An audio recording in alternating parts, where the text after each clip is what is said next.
She thought the ending was already written. She didn't know I'd spent years letting the truth collect interest.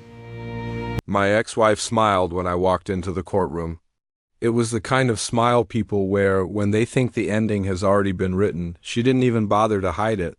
She leaned toward the man beside her tall, confident, expensive suit and whispered something that made him chuckle. His eyes flicked over me once, dismissive, like he was scanning a forgotten item on a shelf. I just kept walking. For 18 years, I'd learned how to do that. Put one foot in front of the other, don't react. Don't explain yourself to people who've already decided who you are. I took my seat beside my attorney, a quiet woman with silver hair and sharp eyes. Before today, she had only asked me one thing. Can you stay calm no matter what they say? I told her, yes, I've been calm for years. The judge entered. The room stood. When we sat again, my ex was still smiling, looking relaxed and confident. And she should have. She believed this was going to be quick, clean. A transfer of custody, assets, and reputation all away from me. Her lawyer opened with absolute confidence. Photos flashed on the screen behind him, moments carefully chosen to make me look exhausted, disconnected, alone. A polished narrative about instability, emotional absence, and irresponsibility flowed from his mouth. My ex dabbed her eyes with a tissue at all the right moments. Her new partner sat back, arms crossed, nodding along like he was watching a performance he'd already paid for. I didn't say a word. When it was her turn to testify, she spoke gently about how she'd tried to hold our family together, about how I'd changed, about how our children needed a structure I could no longer provide. She never once mentioned the late nights she didn't come home, the unexplained expenses, the phone she guarded like a state secret. She finished with a sigh and looked at the judge, hopeful. The courtroom felt heavy, like everyone was just waiting for the gavel to fall. Instead, the judge leaned forward. Before we proceed, she said, flipping open a folder on her bench, I have a few questions. My ex shifted slightly. Her smile thinned. The judge asked about a business entity registered under my ex-wife's address. A small consulting company recently formed. She asked about financial transfers, modest at first, then larger, money moved during the marriage. Money that was never disclosed. My ex turned to her lawyer, confused. The man beside her stopped smiling. That's when my attorney stood up.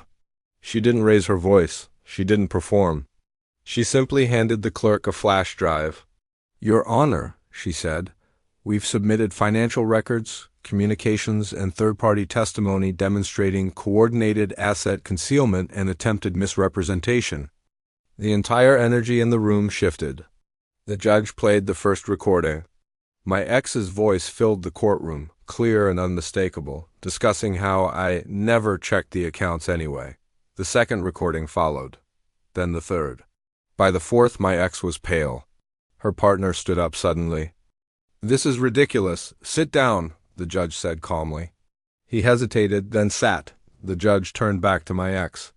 You were aware these transfers occurred before the separation filing? Silence. Answer the question. Yes, she whispered. Her lawyer asked for a recess, denied. Then came the witness I hadn't known would change everything.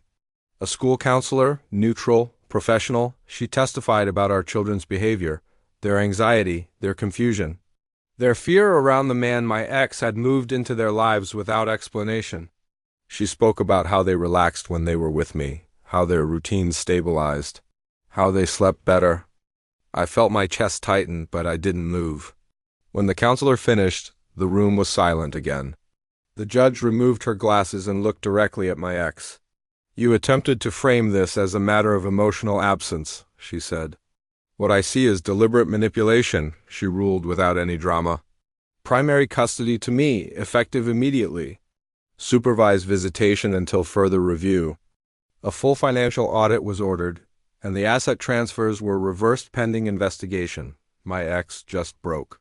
Not theatrically, she just collapsed inward. Outside the courthouse, the air felt lighter. I could finally breathe without asking for permission. My ex was standing on the steps, staring at the ground. She looked up when she saw me. I didn't think you'd fight, she said quietly. I thought about her words, the years of silence. The certainty that I would always make things easier by disappearing. I did fight, I said. You just never noticed. She nodded, tears slipping free. I'm sorry, I believed her. It was too late, but it felt real. I walked past her without any anger. My children were waiting with my sister across the street. When they saw me, they ran. No hesitation, no fear. Just pure relief. That night I tucked them into bed in a house that finally felt like our home. No more secrets, no more performances. Just quiet. Some people think strength is about shouting in a courtroom. They're wrong. Sometimes strength is standing still while the truth finally speaks for itself. And sometimes the very moment you're being laughed at is the moment everything starts to turn in your favor. Thanks for listening. If this story resonated with you, please subscribe for more.